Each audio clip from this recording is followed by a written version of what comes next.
Hi, it's Robbie, and I want to talk about container gardening, and you're doing it right. Don't worry that you're not doing it right. Let's talk about something that a few of you have messaged me as I walk around the garden. What a beautiful day. Another heat wave coming. Wow. You know, today I'm going to talk about gardening in containers, and as you know, I love container gardening. Why? Well, the big thing is because of the trees we have, and they get into the soil and they set their roots. You know, I'm going to sit for a second and let you look around a little bit because it's just so pretty. So the trees that we have all over, I wouldn't dare take all the trees out. They do invade the garden when you've got things planted in the ground. They send their roots there and they pull nutrients and water. So I do container gardening. Farms, if you go to farms, look around, you will see, and I used to go to farms when I was a little girl with my dad, when he worked at a pickle plant. It's called Green Valley, and it was in LA, downtown LA, but he'd go out to Ventura and different places to go collect the produce they needed for making relish and pickles and all kinds of salsas and different things that they made. Well, on the farms, it's an open field. There's no trees. It's open land, so they can plant in the soil.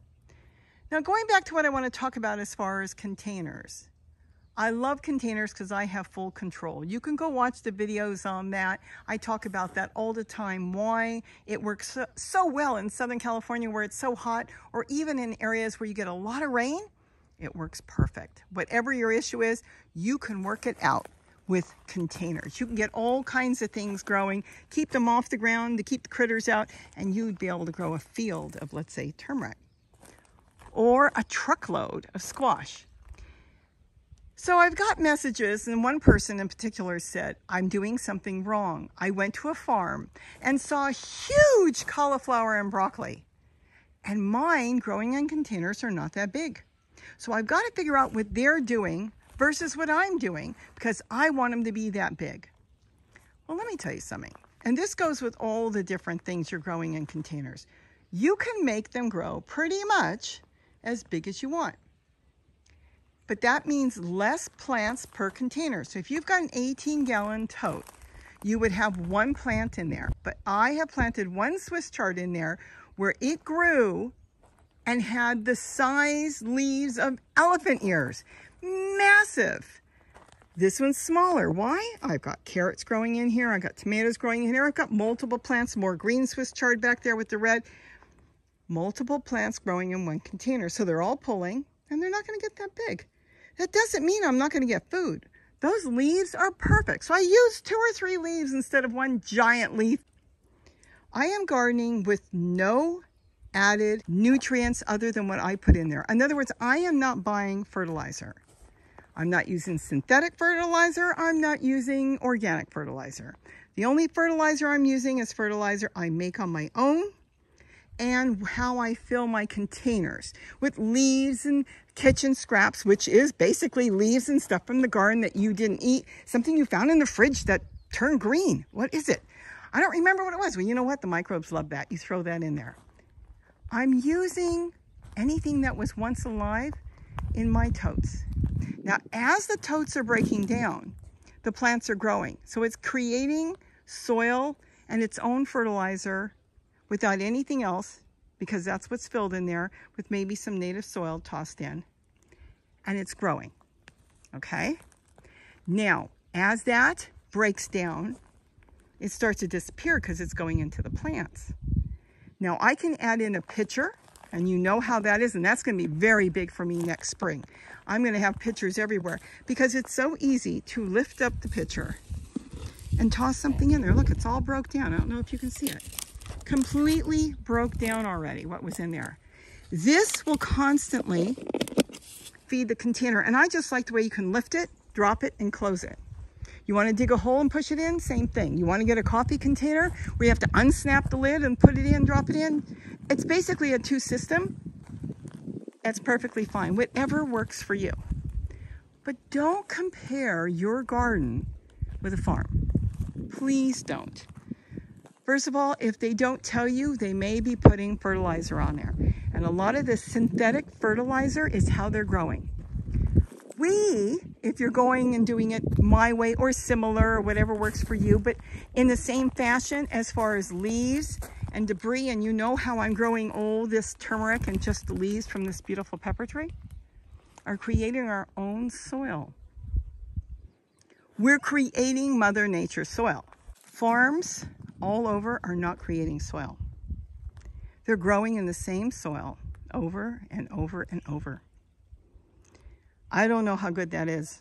What they're loading up into their soil is fertilizer. You may not see it because what they're possibly doing is putting it in their watering system. So it's liquid fertilizer, synthetic, making those plants get giant.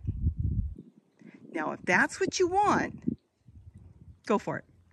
This is liquid fertilizer that they will pull up and get giant. How many nutrients are in that? I don't know. You'd have to have it tested. And I don't think you're going to spend thousands of dollars testing it. Is it bad? I don't know. Is it good? I don't know, but it's not something I want to do. But that doesn't mean it's bad. I want to do what they do. All these trees, we don't even water those trees.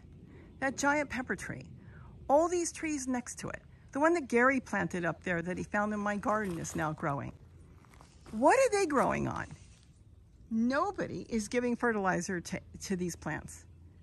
They're doing it Mother Nature's way. In other words, they're dropping their own leaves, and as they pile, they decay, and as it rains, morning dew pushes all that in and feeds these plants. That's what I'm doing in my containers. I'm making my own fertilizer.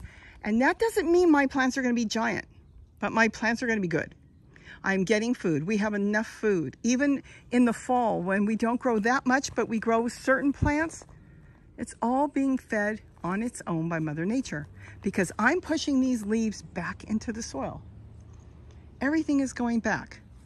I go walk around and see a leaf turning brown. I clip it off and push it into the soil, or I lay it on top. It's going to break down, because next time I walk by, I'll pick up another leaf and drop it on top, which now makes the first leaf just left there, and the second one now on top makes the other one underneath. I hope you can follow me on that. What I'm trying to make a point is, don't compare yourself to a professional farmer, somebody that is synthetically watering their garden with liquid fertilizer daily. Think about how you want to grow. Understand that your plants don't have to turn giant. I mean, a farm is in it for its business and money. They need to make it look big and pretty. So when it gets to the store, it looks good, they get their money, and they keep going. It costs a lot of money for them to run the farm. It costs a lot of money to have people taking care of it. So they go ahead and buy the fertilizer that makes them giant. If that's what you want to do, go ahead. I'm fine with nature's way. It works for nature, and I think it works for me. I hope I explained this well enough. Think about what I said. And go ahead and ask me questions, because this is just my way, but it's free, just as those are free. It costs me not a penny. On all this up there, nothing. I don't pay anything to these trees or these plants growing up there to grow.